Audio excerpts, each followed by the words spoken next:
Definisi terapi herbal. Terapi herbal adalah bahan atau ramuan bahan yang berupa bahan tumbuhan, bahan hewan, bahan mineral, sediaan sarian atau galenik, atau campuran dari bahan tersebut yang secara turun-temurun telah digunakan untuk pengobatan dan dapat diterapkan sesuai dengan norma yang berlaku di masyarakat. Jenis-jenis terapi herbal terbagi menjadi 3. Yang pertama jamu, yang kedua obat herbal terstandar, dan yang ketiga fitofarmaka. Yang pertama jamu. Jamu merupakan obat tradisional yang sudah dijadikan dalam bentuk racikan dari bahan tanaman yang sudah higienis dan digunakan secara tradisional. Yang kedua, obat herbal berstandar merupakan obat dengan penyajian ekstrak yang memerlukan peralatan yang kompleks dan mahal. Selain itu juga dibutuhkan orang yang berpengetahuan dan terampil. Tahap dimulai dari preklinik atau mengikuti standar kandungan bahan berkhasiat. Standar pembuatan obat ini digunakan dengan standar yang higienis. Yang ketiga, fitofarmaka, yaitu obat tradisional yang diselaraskan dengan obat modern yang berstandar yang telah melewati pengujian kepada manusia dengan aturan memenuhi syarat ilmiah, protokol uji, dan yang telah disetujui dan kompeten, dan juga memenuhi prinsip etika dan tempat pengujian memenuhi syarat. Kita sekarang memasuki definisi temulawak. Temulawak adalah salah satu jenis tanaman khas yang berasal dari Indonesia. Tanaman ini memiliki manfaat yang besar karena telah banyak dipakai menjadi obat tradisional. Tanaman ini juga memiliki manfaat yang sama dengan ginseng Korea, sehingga orang banyak sering menyebutnya dengan ginseng Indonesia. Temulawak dibedakan menjadi beberapa bagian berdasarkan kandungan kimianya dan khasiatnya. Adapun beberapa bagian-bagiannya tersebut, yang pertama ialah pati. Pati merupakan kandungan terbesar dalam temulawak, yang jumlahnya 48 hingga 54%, tergantung dari tingkat ketinggian penanamannya. Karena semakin tinggi penanamannya, maka kandungannya pun semakin tinggi. Adapun khasiat dari kandungan pati tersebut yaitu mengandung zat gizi seperti karbohidrat, lemak, protein, dan serat kasar mineral seperti natrium, kalium, zat besi, magnesium, kadmium, dan mangan. Yang kedua ialah kurkuminoid. Kurkuminoid merupakan kandungan zat yang terdiri dari komponen senyawa kurkumin, demethoxycurcumin, dan bisdemetoxycurcumin. Jumlah kandungannya sekitar 1 hingga 2%. Adapun khasiatnya ialah untuk menetralkan racun, menghilangkan rasa nyeri sendi, menurunkan kadar kolesterol, dan penangkal senyawa radikal bebas yang berbahaya, dan sebagainya. Yang terakhir ialah minyak astiri. Minyak astiri merupakan cairan berwarna kuning yang memiliki aroma yang tajam. Khasiat dari minyak astiri ini ialah untuk mempercepat regenerasi sel-sel mati yang telah rusak karena pengaruh racun kimia. Ini merupakan sediaan bentuk obat temulawak. Sekarang kita akan membahas golongan dan klasifikasi temulawak. Temulawak termasuk ke dalam golongan kurkumonoid. Kurkumin terdapat pada rimpang-rimpang dan tumbuhan yang berfamili Zingiberraceae. Kurkumin merupakan senyawa biofarma yang memiliki beberapa efek biologis, yaitu efek antidislipidemia, antioksidan, antiinflamasi, antiviral, antifungal, menghambat pembentukan plak aterosklerosis, menghambat pertumbuhan bakteri Helicobacter pylori, dan temulawak ini juga kaya akan minyak atsiri.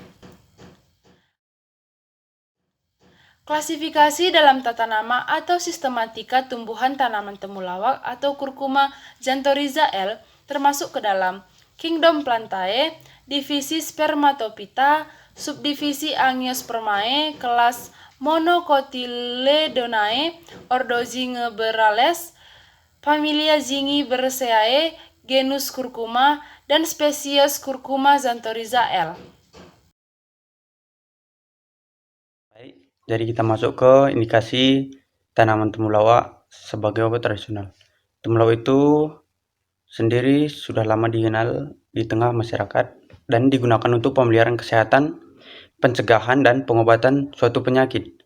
Berdasarkan kandungan aktif yang ada di temulawak, temulawak dapat melancarkan air susu ibu atau ASI dan membersihkan darah. Selain itu, temulawak juga dapat memperbaiki fungsi pencernaan, pemeliharaan fungsi hati, pereda nyeri sendi dan tulang, menurunkan lemak darah, dan menghambat penggumpalan darah. Temulawak juga mampu menghambat pembelahan sel-sel tumor dan pembentukan jaringan kista di paru-paru dan jaringan perut, serta memiliki aktivitas antiproliferasi terhadap sel kanker payudara. Selanjutnya, kontraindikasi tanaman temulawak sebagai obat tradisional. Temulawak bermanfaat bagi kesehatan. Selama ini masyarakat enggan mengkonsumsi temulawak karena rasanya yang pahit. Temulawak mempunyai aroma yang tajam dengan rasa yang pahit agak pedas. Penggunaan temulawak sebagai pewarna alami itu digunakan untuk bahan pangan dan diharapkan akan menggeser penggunaan pewarnaan sintesis yang selama ini sering digunakan oleh masyarakat. Peraturan penggunaan bahan pewarna ini diizinkan oleh Kemenkes RI tentang bahan tambahan makanan. Dalam kenyataannya sering terjadi bahwa pemakaian bahan pewarna yang berbahaya itu untuk dijadikan sebagai pewarna makanan. Selanjutnya, efek samping penggunaan tanaman temulawak bagi obat tradisional itu penggunaan temulawak sebagai pewarna alami bahan pangan diharapkan akan menggeser penggunaan pewarna sintesis yang selama ini sering digunakan. Pemanfaatan pewarna sintesis yang berbahaya dapat menyebabkan gangguan kesehatan apabila melebihi batas yang telah ditentukan, seperti tumor, hiperaktif pada anak-anak, sintetis saraf, alergi, radang selaput lendir pada hidung, dan gangguan pencernaan. Farmakodinamik adalah ilmu yang mempelajari interaksi antara komponen kimia pada sistem yang hidup dengan kimia asing atau dari luar, termasuk obat-obatan yang masuk dalam sistem tersebut.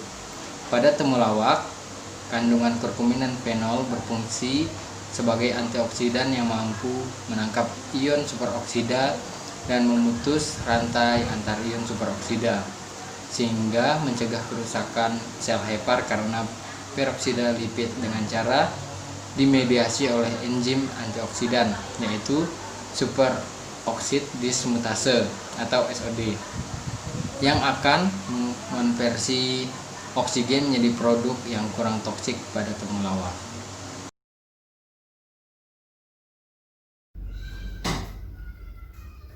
Farmakokinetik. Pengertian dari farmakokinetik adalah bagaimana tubuh bereaksi terhadap obat yang dikonsumsi.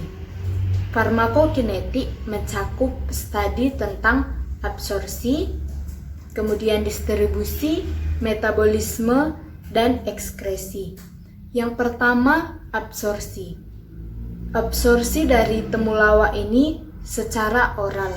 Yang kedua, distribusi. Obat akan didistribusikan ke seluruh tubuh dan temulawak ini akan dipecah. Penguraian dari molekul ini akan melibatkan organ hati. Yang ketiga adalah metabolisme atau biotransformasi.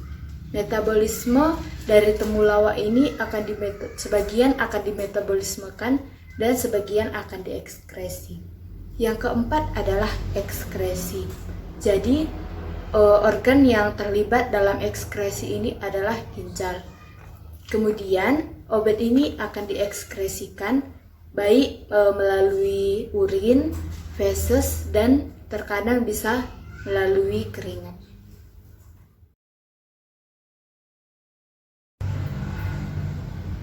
Dosis dan cara pemberian. Dosis temulawak yang baik yang dapat diterima oleh tubuh sekitar 500 sampai 3000 mg per hari. Lebih dari itu akan beresiko menimbulkan efek samping. Ekstrak temulawak yang dikonsumsi dengan cara diminum dengan menambahkan 200 ml air diminum setiap hari selama 2 minggu. Ekstrak temulawak tersebut disesuaikan dengan kadar ekstrak maksimum dalam produk yang dapat diterima oleh tubuh. Temulawak juga dapat dikonsumsi dengan cara mengolahnya.